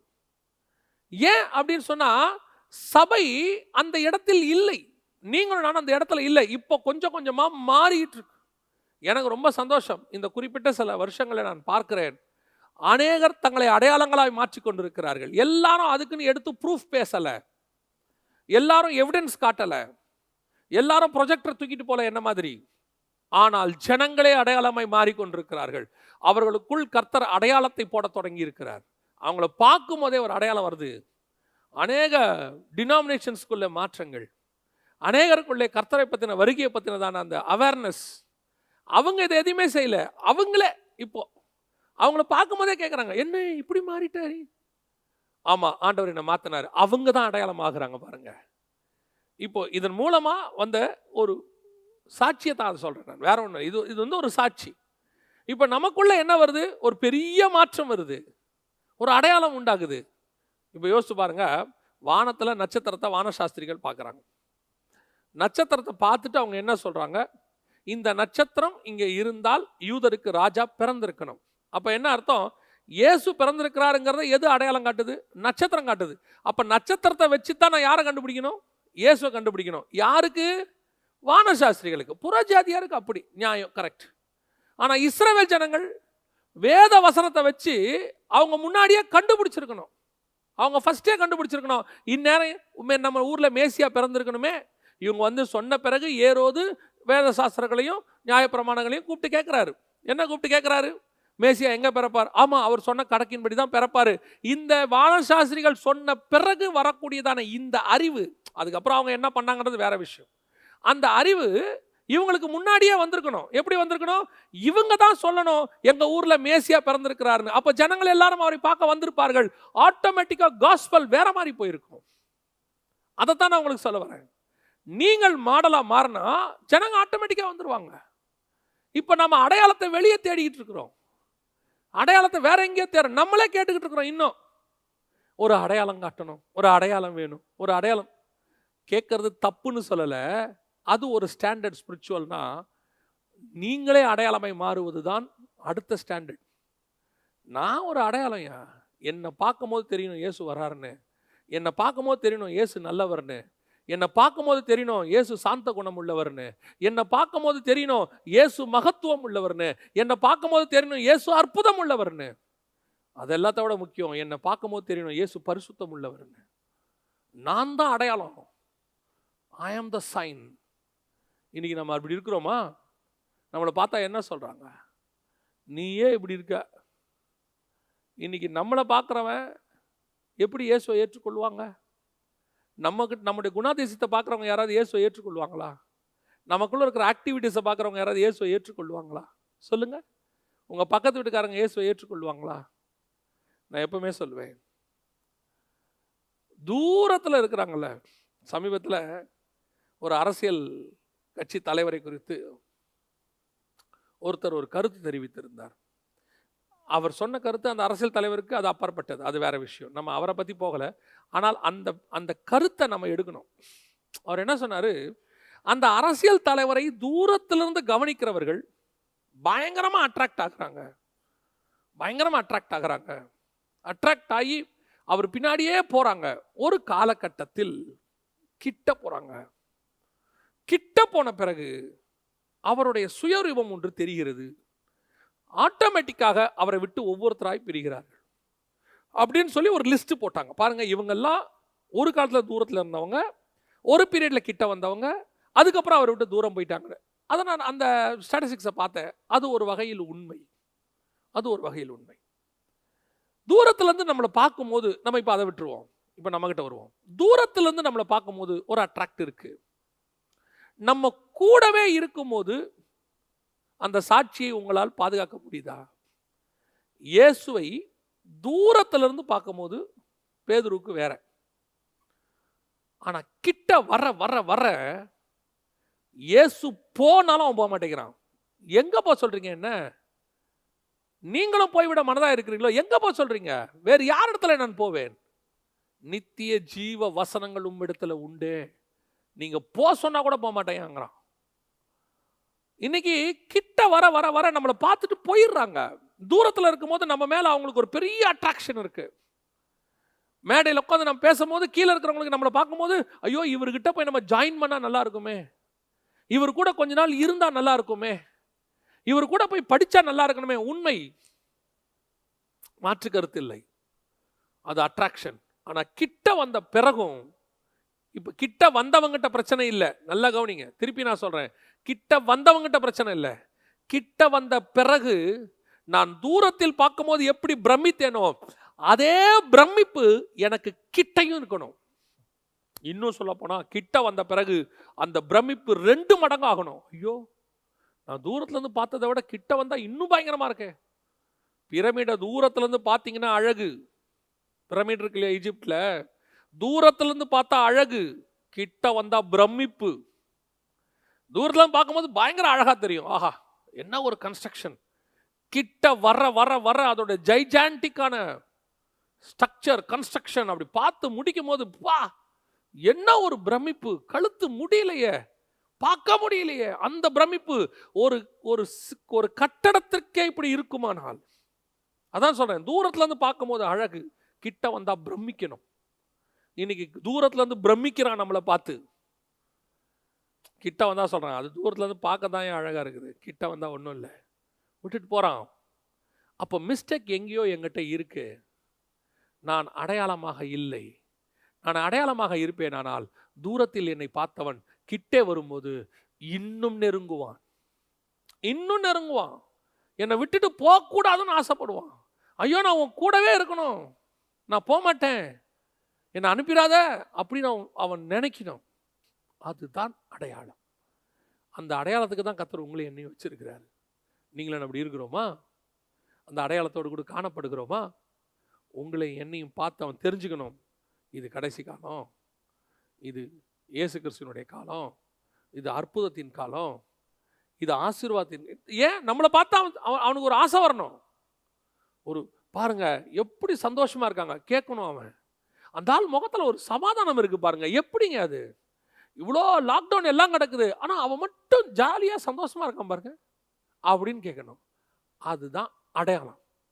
இவ்வளவுக்கு நடுவுலையும் கர்த்தர் உன்னை என்னையும் அடையாளமாய் வச்சிருக்கிறார். கடைசியாக கர்த்தர் என்னவாக வச்சிருக்கிறார்?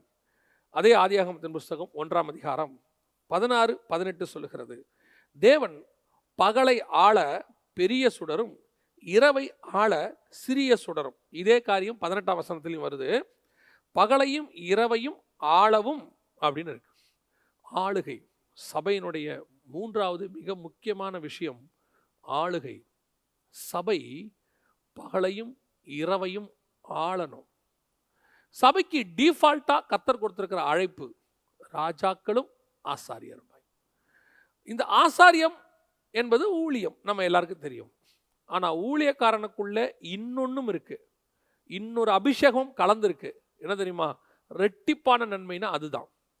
அந்த ரெட்டிப்பான நன்மை எது அப்படின்னா, ஒன்று ஆளுமை, ராஜரீகம், ராஜாவாகவும், இன்னொன்று ஆசாரியனாகவும். இந்த ஆசாரியத்துவத்தோடு கூட இருக்கிற ஆளுமை தன்மை, அதாவது ஆசாரியத்துவத்தில் ஆளுகை தன்மை இருக்கணும். அது இருக்கா? இன்னைக்கு நாம இரவை ஆள்றோமா? பரிசுத்தத்தை ஆள்றோமா? வெளிச்சத்தை ஆள்றோமா? பொதுவாகவே கேட்குறேன், நமக்குள்ள ஒரு ஆளுமை இருக்கா? தரசன அத்தாரிட்டி. சபைக்கு ஆண்டவர் ஒரு அத்தாரிட்டி கொடுத்துருக்கிறார். ஆதாம் காலத்திலிருந்து நீங்களும் அடிமையா இருக்க கர்த்தர் விரும்பவே இல்லை. நல்லா தெரிஞ்சுக்கொள்ளுங்க. ஆதாம் கிட்ட சொல்லும் போது கூட கர்த்தர் சொன்னாரு, ஆண்டு கொள்ளுங்கள். அப்புறம் ஆதாம் பிசாசு கையில் எழுதி வித்துட்டான். இப்ப கர்த்தர் அதை ஜெயிச்சிட்டார். திடம் கொள்ளுங்கள், நான் உலகத்தை ஜெயித்தேன் சொல்றாரு. இப்போ உங்களுக்கு நான் சகல அதிகாரத்தையும் கொடுத்துட்டு போறேன். என் நாமத்தினால எல்லா அதிகாரம். எப்படி பார்வோன் யோசேப்பு கையில ஒரு மோதிரத்தை போட்டாரு, போட்ட உடனே அந்த முத்திர மோதிரம் அதை போட்ட உடனே சமஸ்த எகிப்தும் உனக்கு வணங்கும், நான் மட்டும்தான் உனக்கு மேல இருப்பேன், மிச்சம் எல்லாம் உனக்கு கீழே இருக்கும். அதே காரியம் தான் எப்ப இயேசு கிறிஸ்துவானவர் உங்க மேல பரிசுத்த ஆவியாகிய முத்திரையை போட்டாரோ, இந்த உலகம் அனைத்தும் நமக்கு கீழே. கீழேன்னா நம்ம மேல மேலான ஆளு இவங்களெல்லாம் மதிக்க கூடாது, அது அல்ல. அது யூதர்கள், அதல்ல. நான் சொல்றது ஸ்பிரிச்சுவல் அத்தாரிட்டி, ஸ்பிரிச்சுவல் ஆளுகை. உடனே நீங்க சீசர்களை மாதிரி அக்கினி இறக்கி அவனை கொன்று போடும், அதல்ல. அதல்ல. நீ உடனடியாக நாசமாய் போவாய். சிலர் அந்த அத்தாரிட்டியை மிஸ்யூஸ் பண்ணுவாங்க. மிஸ்யூஸ் பண்ணி சபிக்கிறதுக்கு யூஸ் பண்ணுவாங்க, ஒருத்தருடைய வீழ்ச்சிக்கு யூஸ் பண்ணுவாங்க, ஒருத்தருடைய வாழ்க்கையினுடைய முடக்கத்துக்கு அதை யூஸ் பண்ணுவாங்க. இல்ல இல்ல, அந்த அந்த அந்த அத்தாரிட்டியோடைய வேலை அது இல்லை. அத்தாரிட்டி எனக்கு எது கிடைச்சிச்சு? நம்ம ஏற்கனவே பிதாவின் அதிகாரம்ங்கிற பேர்ல இதை பார்த்துருக்கிறோம். யோவான் 13 இதை பத்தி பார்த்துருக்கிறோம். பிதா தனக்கு எல்லாவற்றையும் ஒப்பு கொடுத்தார் என்பதை அறிந்து இயேசு கால்களை கழுவ தொடங்கினார். ஸோ அத்தாரிட்டி என்பது வேறு, ஸ்பிரிச்சுவல் அத்தாரிட்டி. இந்த ஸ்பிரிச்சுவல் அத்தாரிட்டி உங்ககிட்ட வரும்போது என்ன ஆகும்? ஸ்பிரிச்சுவல் வேர்ல்டுல உங்களை காட் ஒரு யோசேப்பை மாதிரி, பிரதமர் மாதிரி, அவர் கிங்கு, அவருக்கு கீழே உங்களை வச்சு அப்படி உலகத்துக்குள்ள அனுப்புவார். நீங்கள் போங்கள், உலகத்துக்கு போங்கள், போய் ஆளுகை செய்யுங்கள். உங்களை எதுவும் செய்யாதியா, எந்த ஸ்பிரிச்சுவல் இதுவும் வராது. இன்னைக்கு இன்னும் நம்ம பயந்துட்டு உட்காந்துருக்கிறான். இரவை ஆளணும். இன்னைக்கு இரவை பார்த்து இவன் பயப்படுறான், இருளை ஆளுகை செய்யவும். அப்படிதான் வசனம் சொல்லுது. இந்த இடத்துல வசனம் என்ன சொல்லுது பாருங்களேன், 1ஆம் அதிகாரம் 18, இரவை ஆளணும். 16வது வசனம் சொல்லுது இரவை ஆள. அப்ப இன்னைக்கு இந்த இரவை ஆள்றோமா, இருளை ஆள்றோமா? நம்ம இன்னைக்கு தீமையை கண்டு நீங்க பயப்படுறீங்களா, உங்களை கண்டு தீமை பயப்படுதா? இவன் பாவத்தை பார்த்து பயப்படுறான். ஐயோ நான் உடனே அப்ப பாவத்தை கண்டு பயப்படக்கூடாதா? இல்லைங்க, பாவத்தை கண்டு பயந்து நான் செய்யக்கூடாதுன்னு நினைச்சது ஒரு காலம். ஒரு பீரியட்ல பிசாசுக்கு உங்க மேல வரணும், இவனை ஒன்றும் செய்ய முடியாதுன்னு வரணும். உங்க மேல அப்படி ஒரு எண்ணம் பிசாசுக்கே வந்துடணும், இவனை ஒண்ணுமே செய்ய முடியாதியா.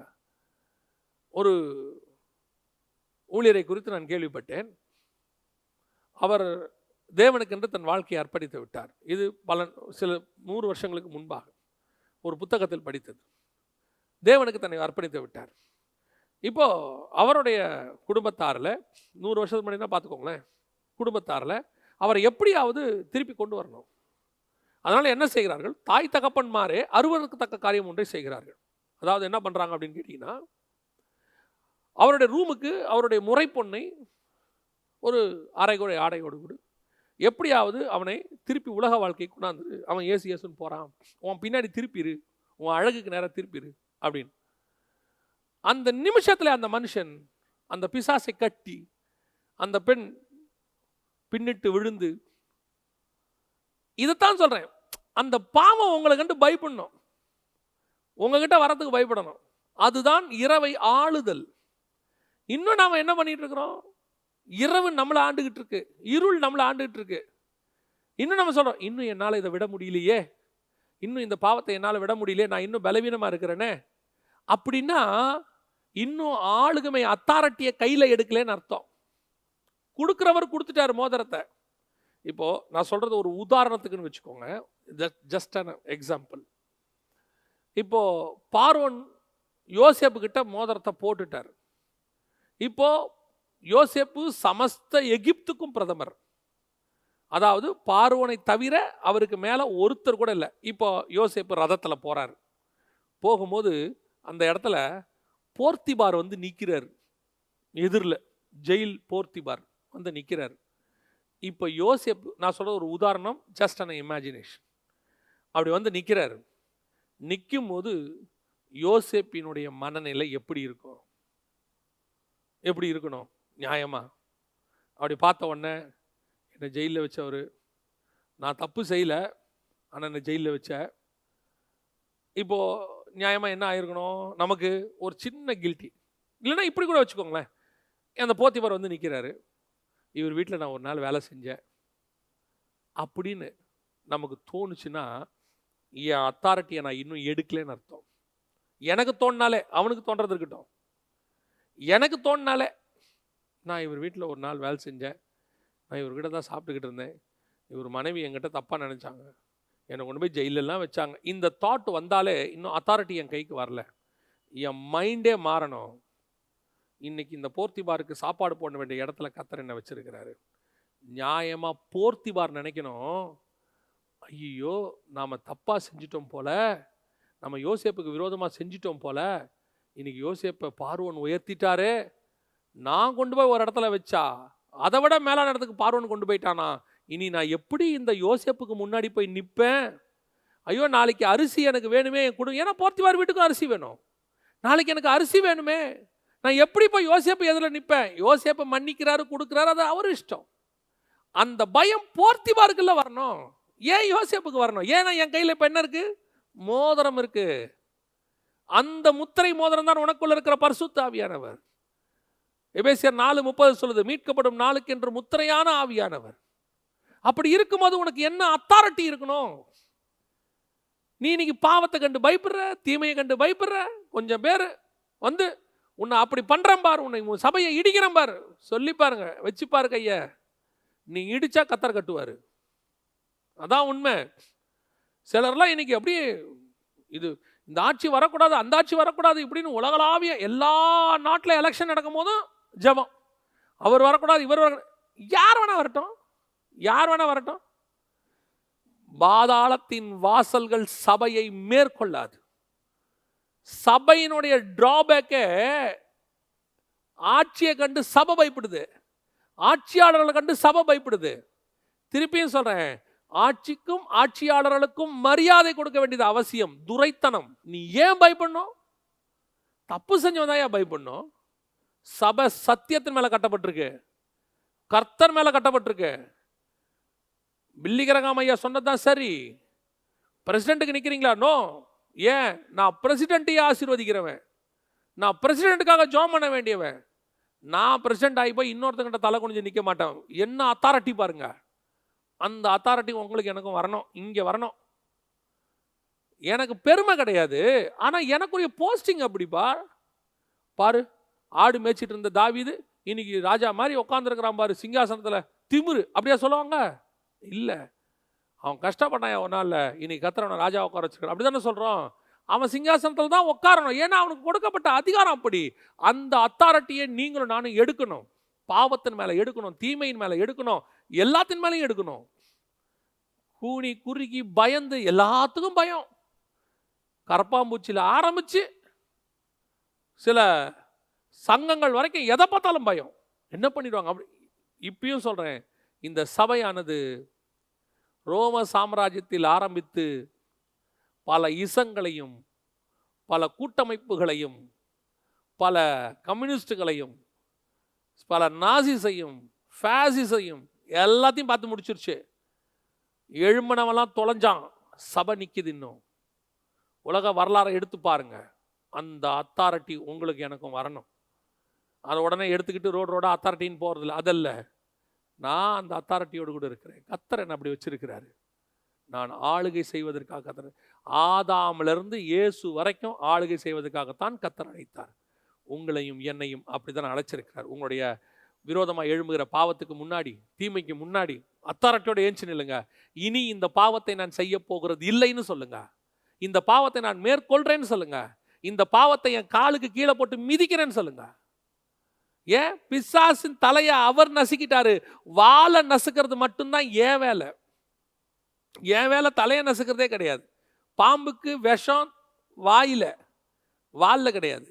அந்த விஷம் உள்ள பகுதியை கர்த்தர் நசுக்கிட்டார் தலையை. இன்னும் திருப்பி நம்ம நசுக்க வேண்டியது அதனுடைய வாழை மட்டும்தான். அதுக்கே பயந்தா எப்படி? இன்னைக்கு சொல்லுங்க, இந்த பாவத்தை நான் மேற்கொள்ள போகிறேன். எனக்குள்ள இருக்கிற பரிசுத்த ஆவியாகிய முத்திரை எனக்கு அந்த அத்தாரிட்டியை கொடுத்திருக்கிறது. நான் மாம்சத்தை ஜெயிக்க போகிறேன். I am going to take over. we are conquest, அப்படிதான் வசனம் சொல்லுது. எல்லா இடங்களிலும் எங்களை வெற்றி சிறக்க பண்ணுகிறவர். நீங்களும் நானும் வெற்றி சிறக்க பண்ணுவதற்காக அழைக்கப்பட்டவர்கள். அதன் மேலாதபடிக்கு மிகப்பெரிய அதிகாரத்தை கர்த்தர் நம் கையில் கொடுத்திருக்கிறார், ஆளுகை செய்யும்படி. இதுதான் சபையினுடைய மிக முக்கியமான 3வது காரியம். இந்த சிறிய சுடரை கர்த்தர் எதுக்கு உண்டாக்கி இருக்கிறாரு? முதலாவதாக வேதம் சொல்லுகிறது, உங்களுக்கும் உலகத்திற்கும் பாவத்திற்கும் வித்தியாசத்தை உண்டாக்குறதுக்காக மத்தியில நாம் வைக்கப்பட்டோம். 2வது அடையாளத்திற்காக. இந்த உலகத்துக்கு நீங்கள் நான் தான் அடையாளம், எல்லாத்துக்கும் நம்ம தான் அடையாளம். இயேசுலேருந்து வருக வரைக்கும் நம்மளை தான் கர்த்தர் அடையாளமாக வச்சுட்டு போயிருக்கிறார். கடைசியாக ஆளுகை செய்வதற்காக. உலகத்தை அல்ல, நமக்குள்ள இருக்கிற உலகத்தை, பாவத்தை, தீமையை, மரணத்தை, நமக்கு விரோதமாய் போராடக்கூடியதான துரைத்தனங்களை எல்லாவற்றையும் ஆளுகை செய்யும்படி கர்த்தர் உன்னை என்னையும் வச்சிருக்கிறார். நாம் ஜெபிக்க போகிறோம். கண்களை மூடுவோம். சர்வ வல்லமையுள்ள எங்கள் ஆண்டவரே, தருமையான நேரத்திற்காக உமக்கு ஸ்தோத்திரம். மகிமையுள்ள கரத்தில் தாழ்த்துகிறோம். தேவனாகிய கர்த்தர் எங்களுக்கு தந்த சந்தர்ப்பத்திற்காக நன்றி. வேத வாக்கியத்தின் மகத்துவத்துக்காக ஸ்தோத்திரம். விசேஷமாய் ஆண்டவரே, பாவத்தை மேற்கொள்ள கூடாதபடிக்கு தவித்து கொண்டிருக்கிற, பலவீனப்பட்டு இருக்கிற, எப்படி மேற்கொள்வதென்று தெரியாமல் இருக்கிற சகோதர சகோதரிகளுக்காக நான் ஜெபிக்கிறேன். இப்பொழுது பரிசுத்த ஆவியானவர் எங்களுக்குள் போட்டிருக்கிற முத்திரை, எங்களுக்கு கொடுத்திருக்கிற ஆளுகை, எங்களுக்கு இருக்கிற அத்தாரிட்டியை நாங்கள் பயன்படுத்துகிறோம், விடுதலையாக்குகிறோம். இந்த நிமிஷத்துல இருந்து பாவத்தை மேற்கொள்ள, பாவத்தை நசுக்க, பாவத்தை மேல் நடக்க, ஆண்டவரே அவைகளை எல்லாவற்றையும் நிர்மூலமாக்க இயேசுவின் நாமத்தினால எங்களுக்குள்ளே தேவனாகிய கர்த்தர் தந்த அத்தாரிட்டிக்காய் ஸ்தோத்திரம். எங்கள் பலத்தினாலும் அல்ல, பராக்கிரமத்தினாலும் அல்ல, தேவ ஆவியினாலே ஆகும் என்று சொல்லப்பட்டபடி எங்களுக்கு தந்த ஆளுகைக்காக உமக்கு நன்றி. நாங்கள் அடையாளங்களாகவும் இந்த உலகத்திற்கு வித்தியாசமானவர்களாகவும் காணப்பட கிருபை பாராட்டும். எங்கள் ஆண்டவர் இயேசுவின் நாமத்தில் பிதாவே, ஆமென்.